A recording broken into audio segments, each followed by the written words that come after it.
শীত প্রায় শেষের দিকে,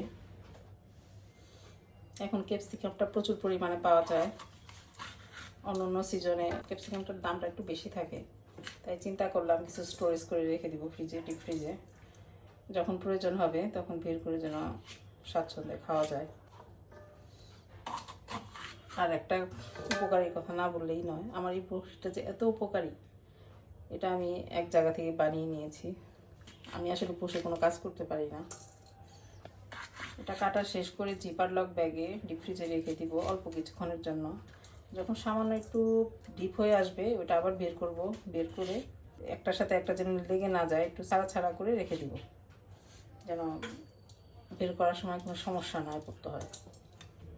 এই সমস্ত টিপসগুলো আসলে আমরা সংসারে ব্যবহার করে থাকি। এটা আমাদের জন্য মানে খুবই উপকার, সময়ও বাঁচে, কাজ করতেও সুবিধা। আমার কাটা শেষ। আমি এগুলো একটু বড় টুকরো করেই কেটেছি, কারণ নুডলসে দেওয়া লাগে চিকন করে, সাদা সবজিতে একটু বড় করে দিতে হয়, ফ্রাইড রাইসে আবার আরেক সাইজ দিতে হয়। এর জন্য এমন সাইজ করে রাখছি যেন কেটে ছোট করেও দেওয়া যায়, বড়ও রাখা যায়।